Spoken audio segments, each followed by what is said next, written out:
आज हम disaster management act 2005 की बात करेंगे। आपदा प्रबंधन अधिनियम 2005। ये जो टॉपिक है, ये टॉपिक आपके जनरल स्टडीज यूपीएससी के थर्ड पेपर से रिलेटेड है, ये उससे संबंधित है ये।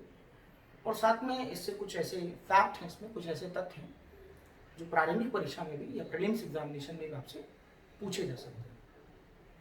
तो मैं उन सारे डायमेंशंस या सारे पहलुओं को आपके सामने रखूंगा जो कि आपके परीक्षा के लिए, एग्जामिनेशन के लिए महत्वपूर्ण है।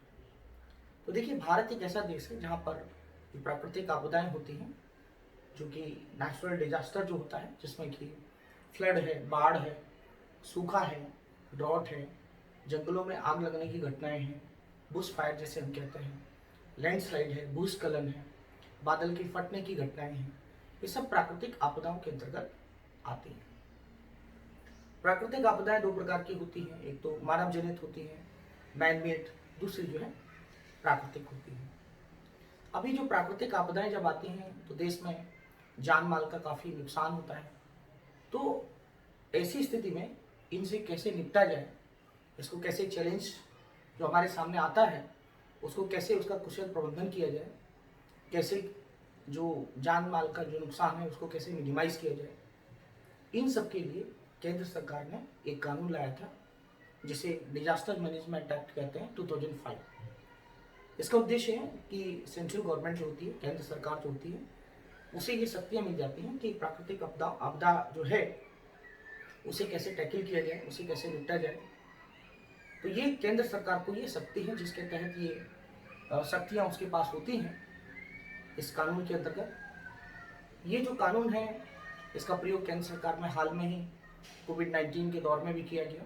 लॉकडाउन लाए गए, बहुत सारे नियम कानून बनाए गए। इसके लिए ये जो कानून है ये 2006 में इम्प्लीमेंट किया गया है। इसको प्रयोग में कह सकते हैं, इसको लागू किया गया 2006 में। इसके लिए जो नोडल एजेंसी है, जो मंत्रालय है, वो होम मिनिस्ट्री है, गृह मंत्रालय है। और इसके अंतर्गत जो संरचनाएं होती हैं, स्ट्रक्चर जो होते हैं कि प्राकृतिक आपदाओं से कैसे निपटा जाए, तो ये राष्ट्रीय स्तर पर भी संरचना होती है, स्टेट लेवल पे भी होती है और साथ में डिस्ट्रिक्ट लेवल पे भी ऐसे स्ट्रक्चर आपको देखने को मिलते हैं। इस कानून के अंतर्गत जो है, इस कानून के अंतर्गत इसके अंडर में एक नेशनल डिजास्टर मैनेजमेंट अथॉरिटी, राष्ट्रीय आपदा प्रबंधन प्राधिकरण के गठन की भी बात की गई है। इसके अंतर्गत ये प्राधिकरण भी होता है। एक नेशनल डिजास्टर मैनेजमेंट अथॉरिटी होती है जिसके अध्यक्ष प्रधानमंत्री होते हैं और उनकी चेयरमैनशिप में ये काम करता है। इसमें मैक्सिमम 9 मेंबर हो सकते हैं। और ये जो कह सकते हैं जो अथॉरिटी है, इसका काम होता है कि प्राकृतिक आपदाओं के लिए योजनाएं बनाना, प्लानिंग करना, गाइडलाइंस इशू करना, ये इसका मुख्य कार्य है।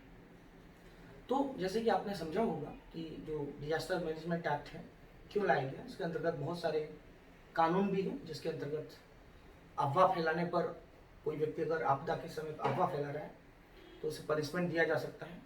कोई सरकारी ऑफिसर है और सरकारी ऑफिसर को कोई नुकसान पहुंचा रहा है तो उसे भी कह सकते हैं दंड दिया जा सकता है। या फिर सरकारी अधिकारी जो है वो अपने पद का गलत दुरुपयोग कर रहा है तो उसे भी इसके अंतर्गत सजा का प्रावधान है, चूँकि कानून है। प्रकृति जो है वो आपको बहुत कुछ देती है, उसको काउंट नहीं करती है, गिनती नहीं करती है, लेकिन जब वसूलती है तो फिर बहुत बेरहम तरीके से वसूलती है। इसका निष्कर्ष सिर्फ यही है कि जो प्राकृतिक आपदा है उस संबंधित टॉपिक को हमने समझा है। हमें जो भी गतिविधियां हैं इस प्रकार से करनी चाहिए कि हमारे जो नेचर है, हमारी जो प्रकृति है, हमारा जो पर्यावरण एनवायरनमेंट है, उसको कम से कम नुकसान जो है, लॉसेस ना हो उसको, क्योंकि आज वैसे भी हम जलवायु परिवर्तन के दौर से, क्लाइमेट चेंज के दौर से गुजर रहे हैं जिसमें पर्यावरण को काफ़ी नुकसान पहुंचा है। तो एक संक्षेप में मैंने वो सारी जानकारी आपके सामने रखी जिन टॉपिक्स को आप सही से तैयार कर सकते हैं या इसको रिवाइज कर सकते हैं। तो एट ए ग्लांस में मैंने आपको सारी चीज़ें बताई। नेक्स्ट टॉपिक के साथ हम आपको फिर से मिलेंगे किसी नई टॉपिक के साथ। तब तक थैंक यू, धन्यवाद, जय हिंद।